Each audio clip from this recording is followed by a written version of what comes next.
오늘 보실 말씀은 구약 성경 479면에 사무엘하 11장 14절부터 27절 말씀까지를 제가 한 절 읽고 여러분들 한 절 읽고 교독하며 읽도록 하겠습니다. 아침이 되매 다윗이 편지를 써서 우리아의 손에 들려 요압에게 보내니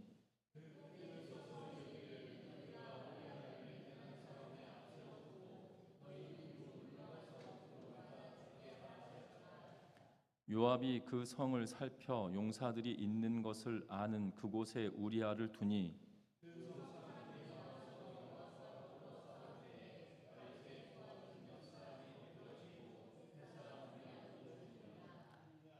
요압이 사람을 보내 그 전쟁의 모든 일을 다윗에게 보고할세.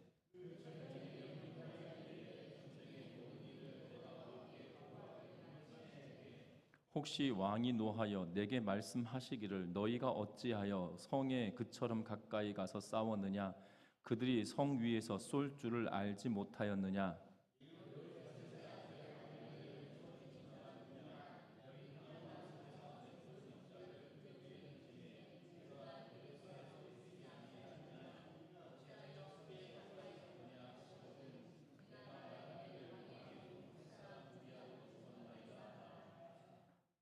전령이 가서 다윗에게 이르러 요압이 그를 보낸 모든 일을 다윗에게 아뢰어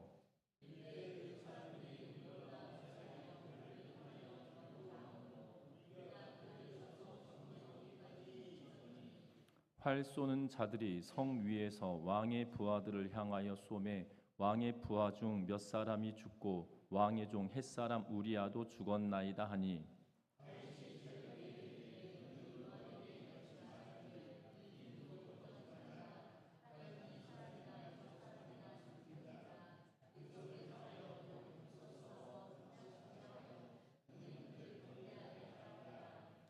우리아의 아내는 그 남편 우리아가 죽었음을 듣고 그의 남편을 위하여 소리를 내어 우니라.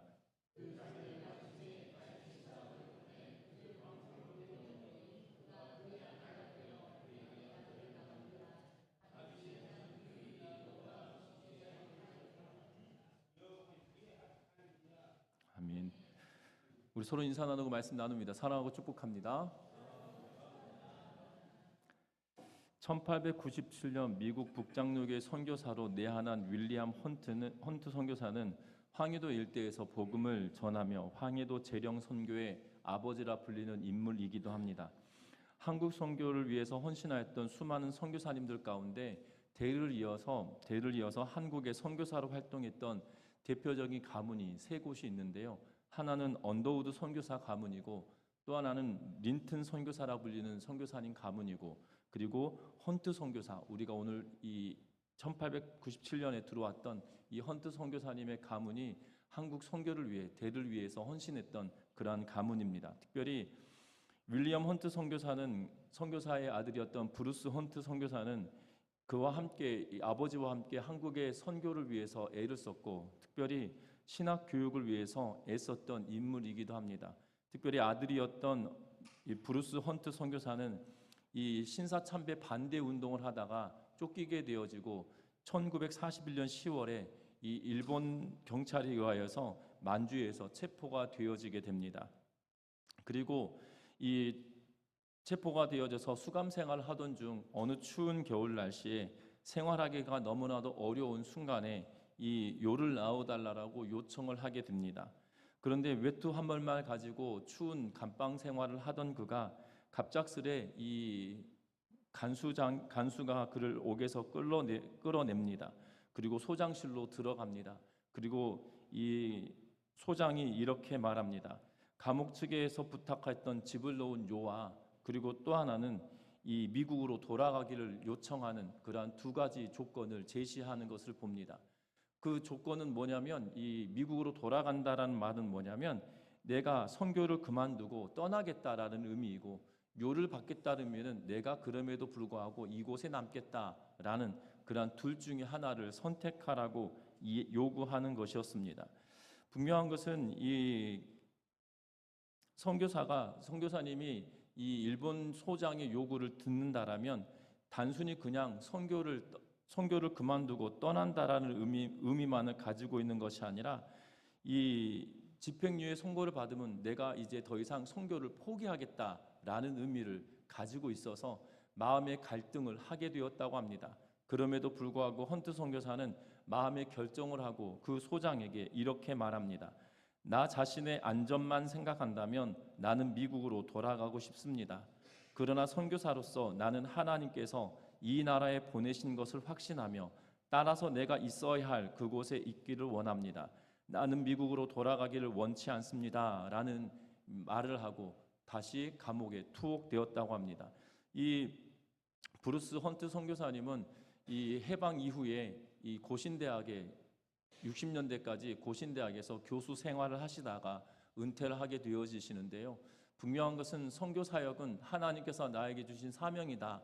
그리고 내가 이곳을 떠날 수 없다라고 결단하고 이야기했던 그로 인하여 결국 이 고초를 감방에서 당하게 되어짐에도 불구하고 그 사역을 위해서 선택했다라는 사실입니다. 순간의 선택이 10년을 좌우합니다라는 한 전자회사의 카피가 우리가 아직도 기억할 만한 카피인 것을 보게 되죠.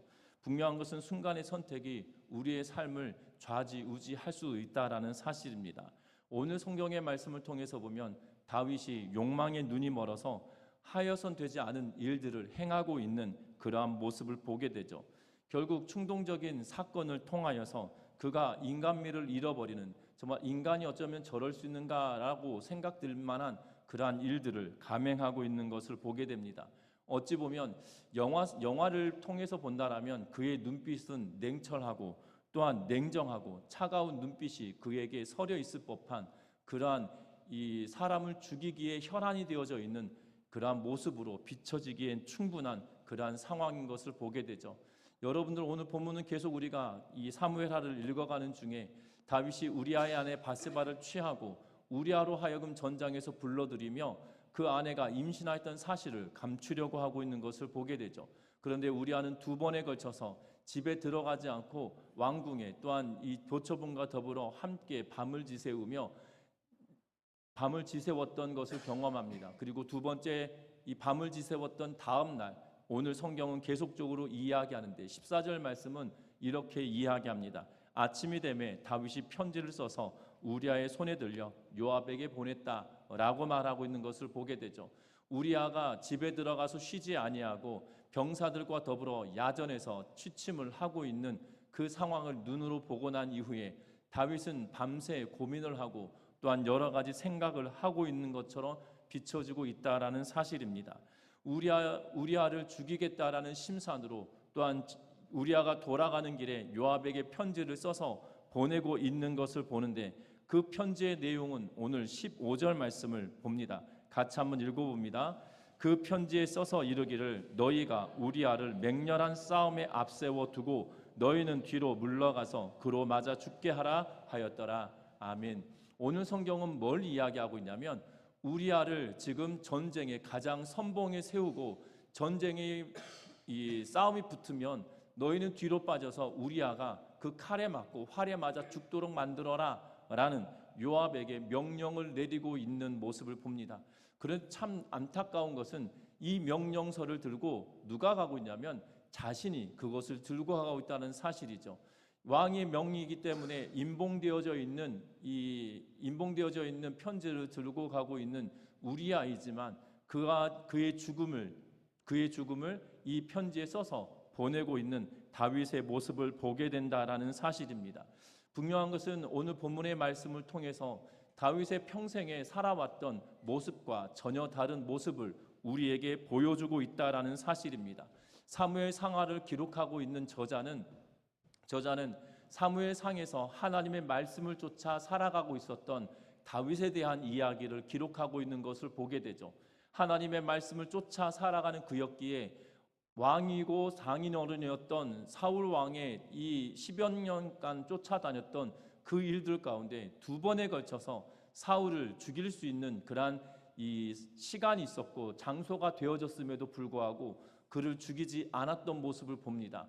분명한 것은 그가 정의로 살아갔던 인물이었고 하나님의 법대로 살아내려고 애썼던 모습이 그의 삶 속에 고스란히 담겨져 있던 모습을 본다라는 거죠. 뿐만 아니라 뿐만 아니라 언약과 약속을 지키며 살아갔던 인물이어서 요나단과의 약속을 지키기 위하여서 9장에서 10장에서는 어떠한 일들을 행합니까? 사울 왕가의 남은 그러한 이 가족들을 지키고 또한 그들에게 다시 땅을 회복시켜주는 그러한 일들까지 하였던 의로운 인물이었던 다윗이었다라는 사실이에요. 그런데 그 의롭고 공의롭고 정의로웠던 다윗은 온데간데 없고, 다윗은 지금 우리아를 죽이기 위해서 혈안이 되어져 있는 그러한 모습이 그에게 고스란히 보여지고 있다라는 사실입니다. 공의는 없어져 버리고 정의도 없어져 버리고 하나님의 말씀을 쫓아 살아갔던 그 다윗은 온데간데 없고 오롯이 한 사람을 죽이기 위하여 자신의 죄를 감추기 위하여 사람을 죽이기 위해서 혈안이 되어져 있는 그 모습만 지금 남아 있는 것을 보게 된다라는 사실이죠. 분명한 것은 왕이 지금 요압에게 우리아를 죽이라라는 명령을 받고 있는 요압도 마찬가지입니다. 오늘 성경의 말씀을 통해서 보면 요압의 행태가 이러합니다. 16절과 17절 말씀 같이 한번 읽어봅니다. 요압이 그 성을 살펴 용사들이 있는 것을 아는 그곳에 우리아를 두니 그 성 사람들이 나와서 요압과 더불어 싸울 때에 다윗의 부하 중 몇 사람이 엎드려지고 햇사람 우리아도 죽으니라. 아멘. 요압이 다윗의 명령을 쫓아 이 일들을 감행하고 있는 것을 보게 됩니다. 분명한 것은 요압도 지금 정의롭고 공의로웠던 다윗의 일상과 다르게 다른 명령을 그가 받들고 있다라는 사실이죠. 평소와 다른 다윗의 모습이 그에게 와 있음에도 불구하고 요압은 그것을 묵인하며 우리아를 죽이는데 동참하고 있는 그러한 모습을 보게 됩니다. 멈추지 않는 다윗의 이 살인의 계획과 그것을 실행하고 있는 요압의 모습이 지금 평상시에 그들과 전혀 다른 모습이 있음에도 불구하고 그 누구도 다윗의 달라진 모습을 발견하지 못하고 그를 일깨워주고 있지 않은 모습을 보게 된다는 거죠. 저와 여러분들의 신앙의 여정도 똑같습니다.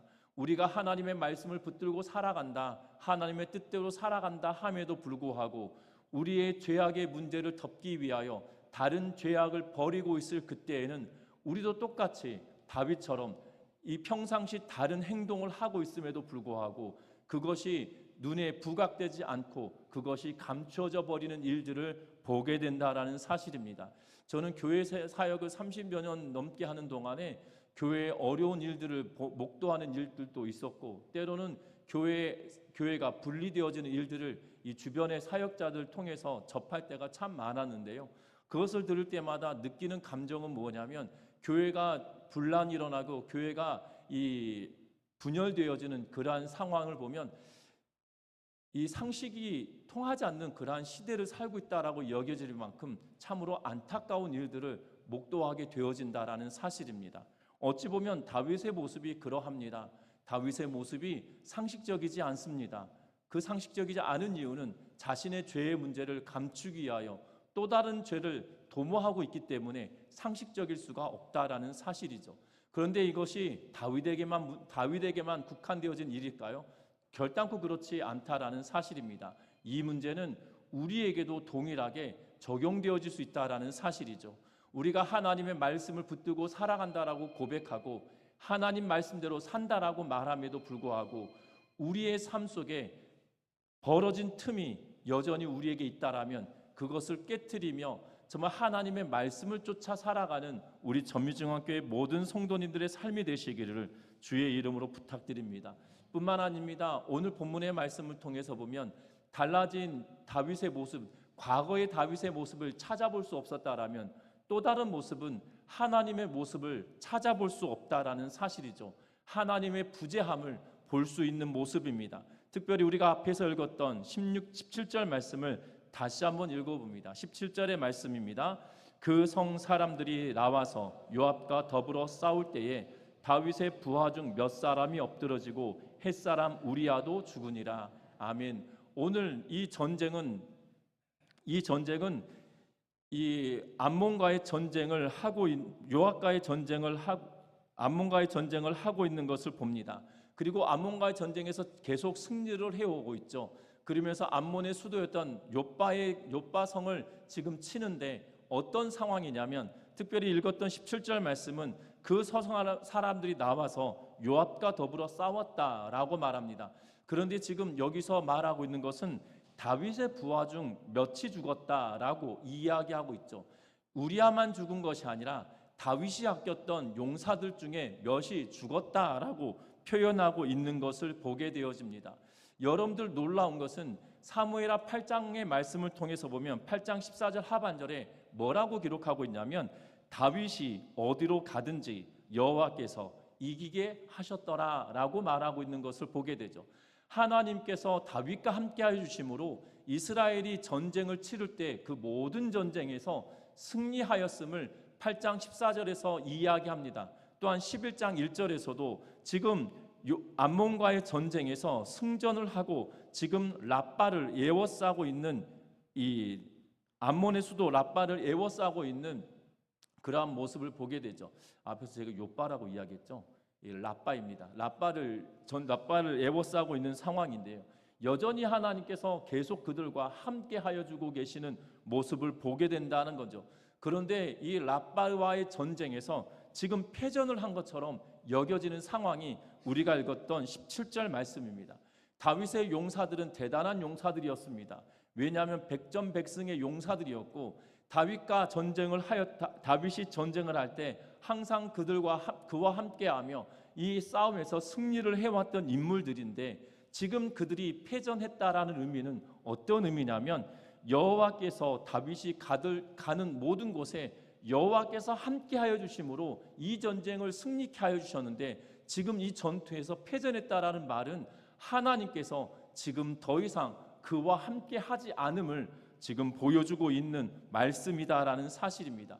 특별히 우리아가 죽임당했다는 사실을 3번에 걸쳐서 이야기합니다. 먼저는 우리아를 죽게 하라라고 이야기하고 있는 본문을 보게 되어지는데요. 17절에 보면 햇사람 우리아도 죽었다. 21절에 햇사람 우리아도 죽었나이다. 그리고 24절에 햇사람 우리아도 죽었나이다 라고 이야기하며 햇사람 우리아가 죽었다라는 것을 부각시키고 있는데 결국 우리아의 죽임의 당함은 다윗이 정의롭지 못하고 공의롭지 못함을 끊임없이 이야기하며 더 이상 하나님이 그와 함께 하지 않음을 우리에게 알려주고 있는 사무엘하를 기록하고 있는 저자의 의도가 그 안에 품고 있다라는 사실입니다.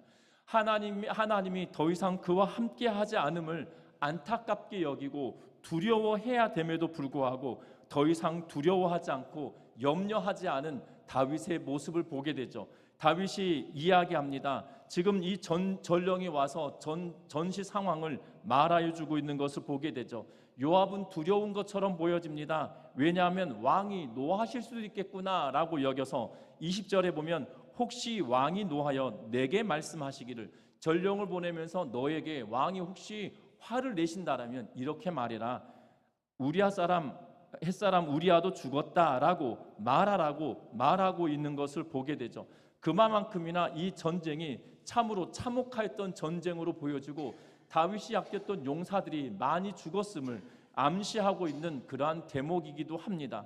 그런데 분명한 것은 전령이 와서 뭘 이야기하냐면 우리아가 죽었다라고 이야기하므로 그 전령에게 뭐라고 이야기하냐면 25절 말씀 같이 한번 읽어봅니다.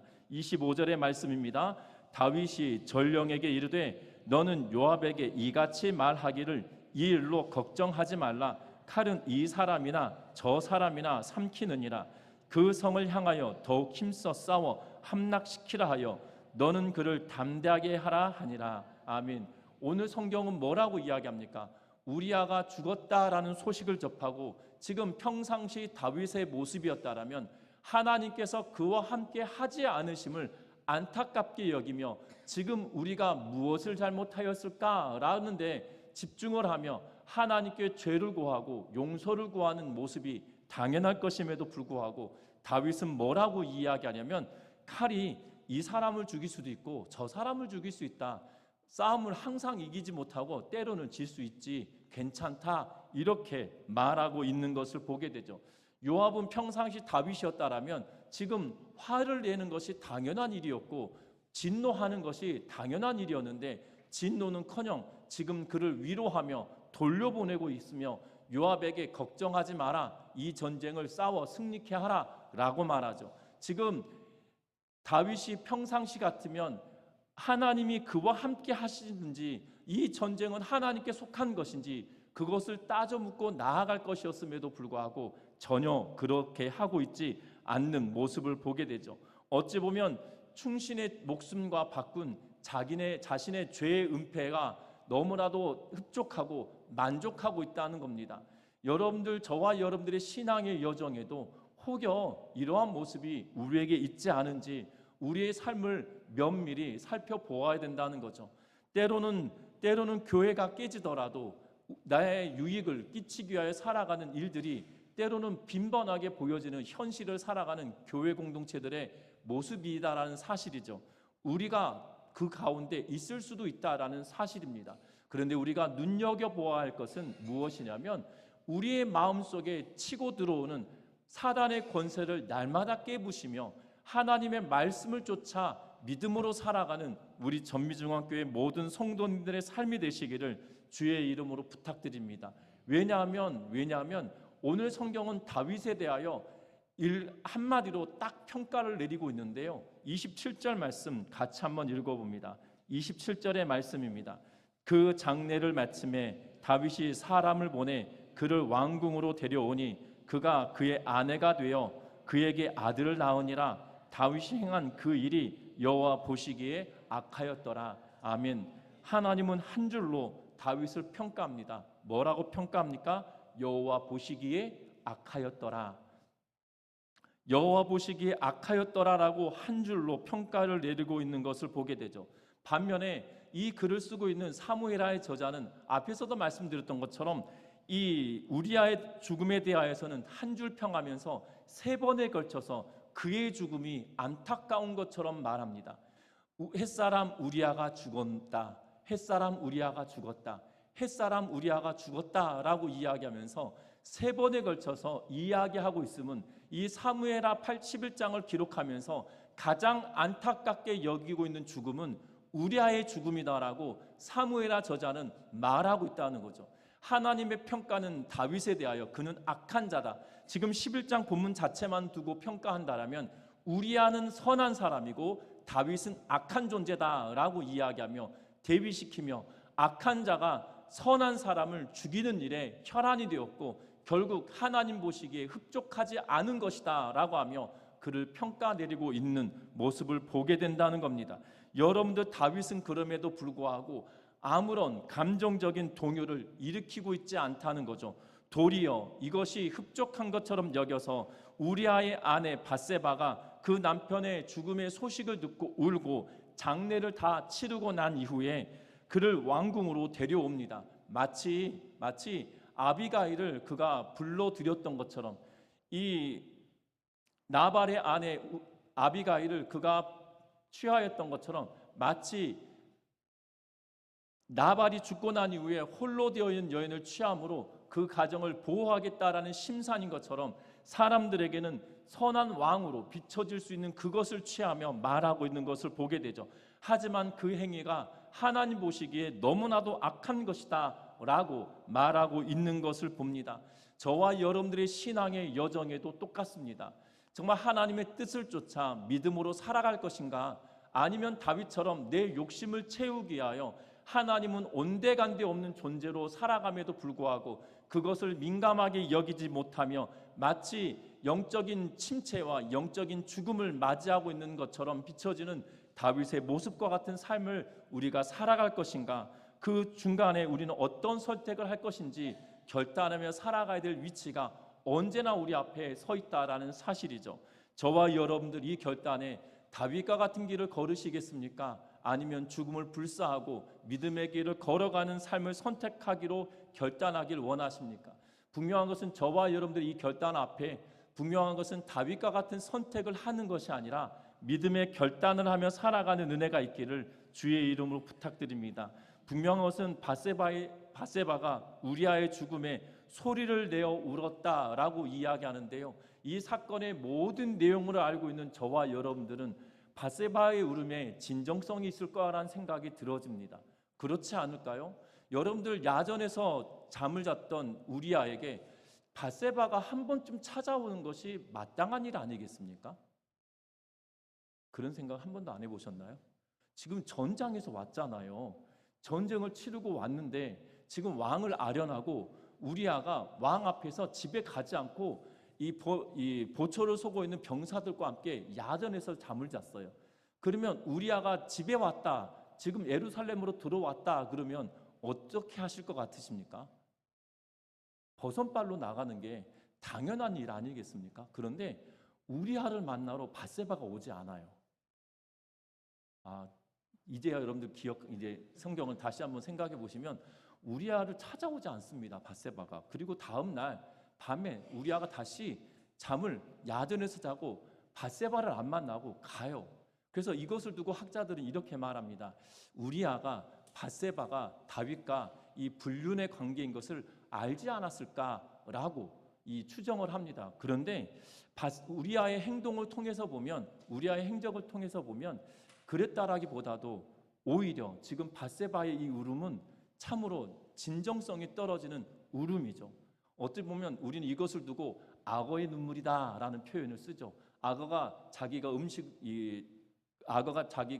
배를 치기 위해서 이 다른 생물을 잡아먹고 내가 슬픈 것처럼 우는 것, 그것을 악어의 눈물이다라고 이야기하는데, 어찌 보면 밧세바의 슬픔은 이 거짓된 눈물이고 악어의 눈물과 같은 그런 모습처럼 비춰지고 있다라는 사실입니다.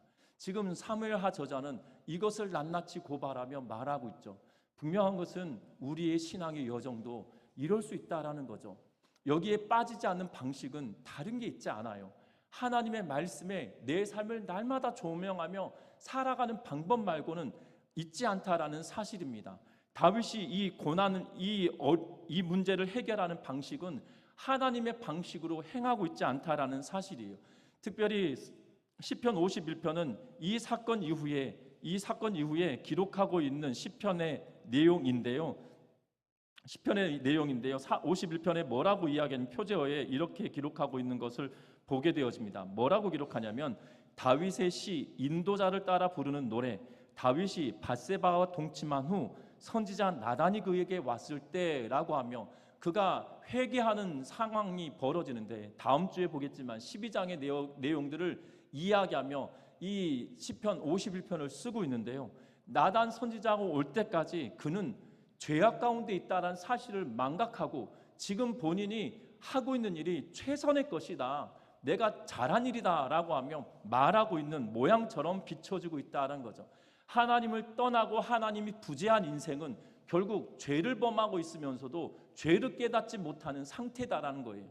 저와 여러분들이 죄를 범하면서도 죄를 깨닫지 못하는 상태에 있는 것은 하나님의 부재가 있을 때 가능한 일이죠. 저와 여러분들이 하나님의 부재를 위하여 살아가는 것이 아니라 하나님이 날마다 나와 함께 하시기를 위하여 간구하고 나아가는 믿음의 백성의 삶이 되시기를 주의 이름으로 부탁드립니다. 여러분들 햇사람 우리아라고 계속 강조가 되어지죠. 햇사람 우리아라는 말을 강조하고 있는 이유는 이 사람이 유다 사람이라는 건가요? 이스라엘 사람이라는 건가요? 햇사람은 출신 자체가 이스라엘 백성이 아닙니다. 우리가 세계사 시간에 히타이트족이라고 불려지는 이 부족 중에 이 인종이라 하면 그러겠지만 그 부족이 남아서 헷족속이라는 표현을 쓰는데요. 이 세계사는 히타이트족이라고 하는데 이 헷족속이 남아 있습니다. 그 가운데 햇사람이기 때문에 이방인이에요. 그런데 하나님의 말씀을 쫓아 살아갔던 그는 의롭다라고 사무엘하 저자는 평가하고, 유대인이며 정통으로 보면 하나님의 택함 받은 백성이라 불려지는 다윗은 지금 하나님을 없이 여기며 하나님의 부재함에 즐거워하고 있는 모습처럼 비춰지고 있다는 거죠. 저와 여러분도 기억하셨으면 합니다.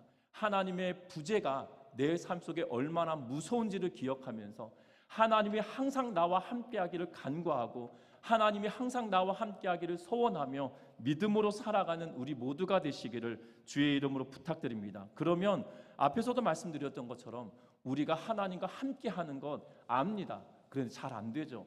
왜냐하면 우리는 하나님의 말씀대로 행하기를 결단하고 살아가야 되는데 하나님의 말씀도 모르고 하나님의 말씀대로 붙들고 살아가는 방식도 모르고 그리고 하나님과 교제하는 방식도 잘 모를 때가 있기 때문입니다. 잘 모르는 것이 당연합니다. 왜냐하면 우리는 죄와 사망의 종로로 다했던 우리가 하나님의 백성 되었기 때문에 처음부터 잘할 수 없거든요. 그런데 우리가 이것이 날마다 깨어지고 하나님의 뜻대로 살아가기 위하여 애쓰는 삶이 우리 가운데 일어나야 된다는 거예요. 하나님의 말씀을 읽는 거 쉽지 않습니다. 성경을 읽어가는 게 습관을 키워가는 게 쉽지 않습니다. 때론 내가 하루에 하나님과 기도하는 시간을 만들어내는 거 쉽지 않습니다. 그런데 그것을 습관으로 키워내는 삶을 살아내므로 하나님과 함께하고 교제하는 믿음의 백성의 삶이 되시기를 주의 이름으로 부탁드립니다. 그래서 저와 여러분들이 하나님을 떠난 삶이 아니라 하나님과 함께하는 삶을 살아가고 죄 가운데 있으면서도 죄라 여기지 못하는 다윗의 길을 반복하는 것이 아니라 하나님의 선하심을 쫓아 살아내는 믿음의 백성의 삶이 되시기를 주의 이름으로 부탁드립니다. 당장의 이익을 위해 내 욕망을 충족시키기 위해 사는 것이 아니라 하나님의 뜻을 위해 하나님께서 원하시는 삶을 선택하며 믿음의 길을 걸어가는 우리 전미중앙교회 모든 성도님들의 삶이 되시기를 주의 이름으로 부탁드립니다. 이 시간 찬양합니다.